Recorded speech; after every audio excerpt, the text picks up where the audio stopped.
Welcome again to another CheapWineFinder.com podcast, companion podcast for a wine we wrote up on the wine review we wrote up on the CheapWineFinder.com website.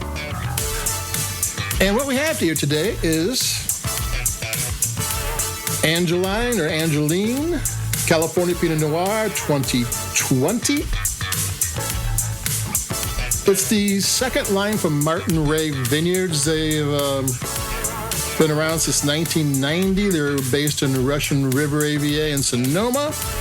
They're known for, Cabernet Sauvignon and Pinot Noir. And Martin Ray was a winery from the 40s to the 70s, and Courtney Benham, who owns and operates Martin Ray, rescued the winery, and here it is today. And the Angeline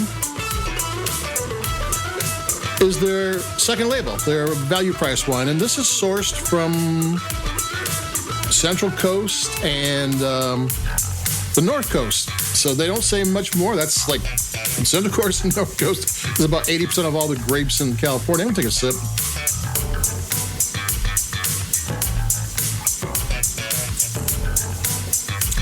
This is a good wine.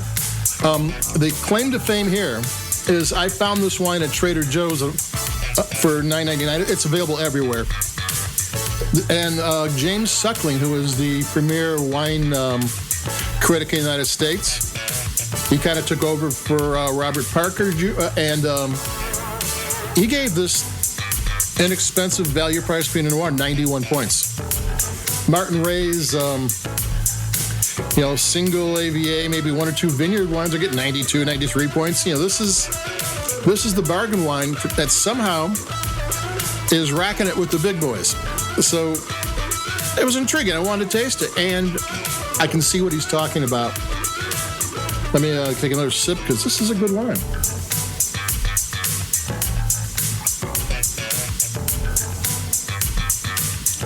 You don't find that many 90-plus point $10 Pinot Noirs out there.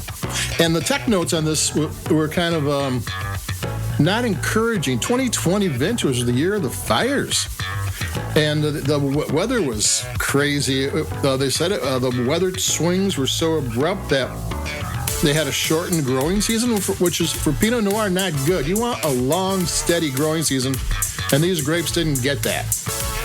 And then they had fire and grapes, and they said they had a hard time choosing lots of grapes, and they had to go through a lot of effort. They said that plus the quantity of the grapes wasn't that great, but the quality, if you chose correctly, was there.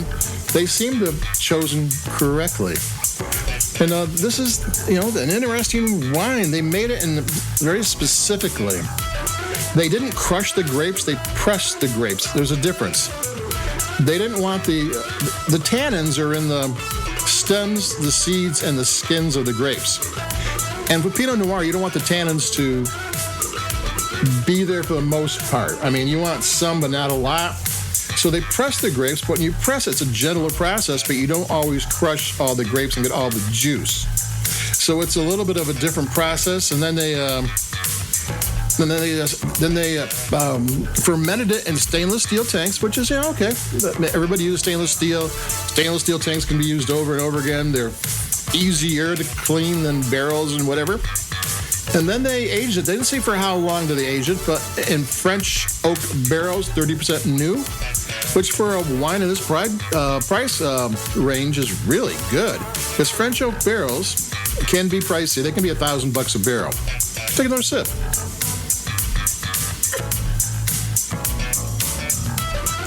The color is a see-through garnet red. It's got a really nice, interesting nose, kind of smoky and gritty. Once the wine opens up, you start getting more fruit flavors, but it's got really good acidity. The wine lasts a long time, and you're getting sour cherry, you're getting black cherry, you're getting black pepper, you're getting exotic spices, you're getting herbs, you're getting maybe a little bit of Dr. Pepper here and there. Not a lot, just a bit of that malty thing that Dr. Pepper does. You're getting maybe jammy raspberry, and it's 13.8 on the alcohol, which for Pinot Noir nowadays is mild. I mean, back in 10, 15 years ago, 12.5 and no more, but it's getting warmer out there. So this is,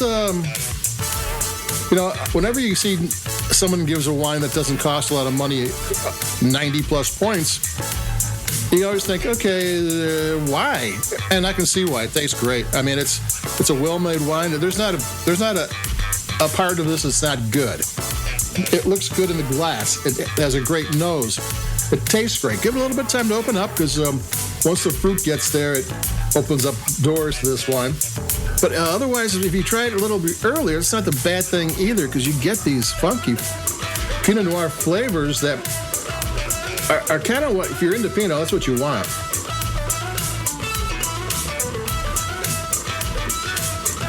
That was another sip. I don't know how many sips I'm on, but like I said, I don't give stars. I go number rating, but I do give sip ratings, and I'll be doing a lot of sips on this one. So there you go. What's the name of this? Angeline California Pinot Noir 2020.